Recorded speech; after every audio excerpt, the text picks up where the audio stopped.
नमस्ते।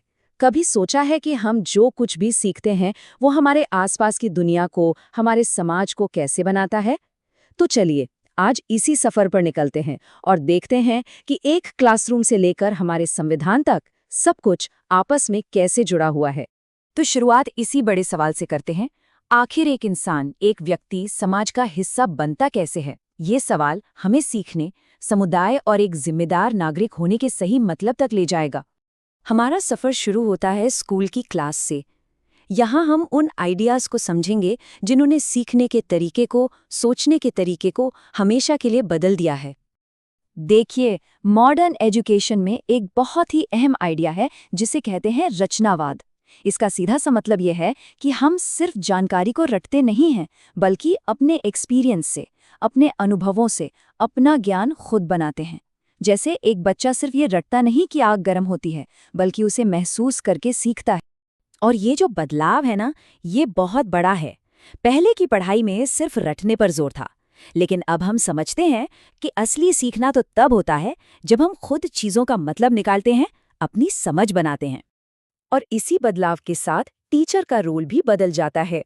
वो अब सिर्फ जानकारी देने वाले नहीं रहे, बल्कि एक गाइड की तरह हैं, एक सूत्रधार जो स्टूडेंट्स को सवाल पूछने और खुद जवाब ढूंढने में मदद करते हैं।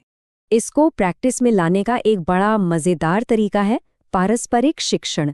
इसमें स्टूडेंट्स एक दूसरे को सिखाते हैं, सवाल पूछते हैं और मिलकर किसी टॉपिक को समझते हैं।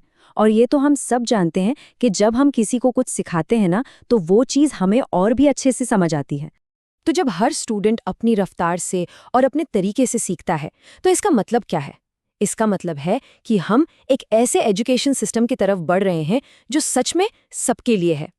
चलिए देखते हैं ये काम कैसे करता है।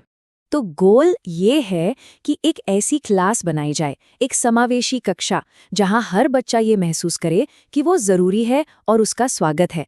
एक ऐसी जगह जहां हर किसी की ज़रूरतों का ख्याल रखा जाए। और देखिए, समावेशिता सिर्फ कहने की बात नहीं है, बल्कि कुछ ठोस कदम उठाने का नाम है। जैसे जो स्टूडेंट्स देख नहीं सकते, उनके लिए बड़े अक्षर, ब्रेल में किताबें और किसी काम को करने के लिए थोड़ा ज्यादा वक्त देना, ये सब उसी का हिस्सा है। और ये जो समावेशिता है, ये सिर्फ क्लास के अंदर तक ही सीमित नहीं है, ये भाषा तक भी फैली हुई है। भारत जैसे देश में जहाँ इतनी भाषाएं हैं, त्रिभाषा सूत्र ये पक्का करता है कि भाषा किसी के सीखने में रुकावट न बने। इस पॉलिसी की खूबसूरती यही है कि ये मातृभाषा यानी घर की भाषा में सीखने को बढ़ावा देती है। ये कहती है कि अपनी भाषा को प्यार करो, लेकिन साथ ही दूसरी भाषाएं भी सीखो। इससे हम सब एक दूसरे के और करीब आते हैं। अब तक हमने देखा कि एजुकेशन हमें कैसे शेप करती है। चलिए अब स्कूल से बाहर निकलते हैं और देखते हैं कि हमारी दुनिया, हमारा समाज आखिर काम कैसे करता है। एक पुराना उदाहरण है दादन व्यवस्था का। ये एक ऐसा सिस्टम है जिसमें व्यापारी बुनकरों को कच्चा माल देते हैं और फिर बहुत कम कीमत पर तैयार माल खरीद लेते हैं। इससे बेचारे बुनकर हमेशा उन पर निर्भर रहते हैं।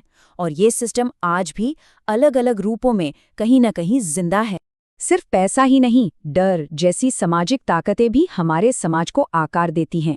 घेटोइजेशन एक ऐसी ही प्रक्रिया है जब कोई समुदाय डर की वजह से बाकी समाज से कटकर एक ही जगह पर रहने लगता है। ये उन्हें सिर्फ आर्थिक रूप से नहीं, बल्कि भावनात्मक रूप से भी तोड़ देता है। तो सवाल उठता है कि इन सब सामाजिक और आर्थिक समस्याओं से हमें बचाता कौन है? जवाब है हमारे अधिकार और हमारा कानून। चलिए देखते हैं कि ये कैसे काम करते हैं। हमारे संविधान में जीने का अधिकार सबसे जरूरी है और सुप्रीम कोर्ट ने एक ऐतिहासिक फैसले में इसका मतलब समझाया कि सिर्फ जिंदा रहना काफी नहीं है, बल्कि सम्मान के साथ जीना जरूरी है। मतलब साफ है, साफ हवा और पानी हमारा हक है, किसी का एहसान नहीं। क्योंकि अगर हमारा पर्यावरण, हमारा आसपास का माहौल ही स्वस्थ नहीं है, तो हम भी स्वस्थ नहीं रह सकते। अब देखिए, ये अधिकार हमें सरकार देती है और सरकार को चलने के लिए चाहिए पैसा, यानी कि टैक्स। और ये टैक्स का आइडिया भी कोई नया नहीं है। हजारों साल पहले महाजनपद जैसे पुराने राज्यों में भी लोग टैक्स देते थे ताकि राज्य अपना काम कर सके। तो देखा हमने, एक छोटा बच्चा जो स्कूल में सीख रहा है, वहां से लेकर एक जिम्मेदार नागरिक तक, जिसके अधिकारों की रक्षा हमारा संविधान करता है। ये सारी कड़ियां आपस में जुड़ी हुई हैं। लेकिन ये सब जानना ज़रूरी क्यों है?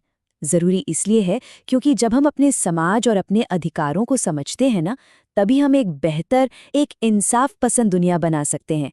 तो आखिरी सवाल ये है कि एक बेहतर समाज बनाने के सफ़र में हमारा अगला कदम क्या होगा?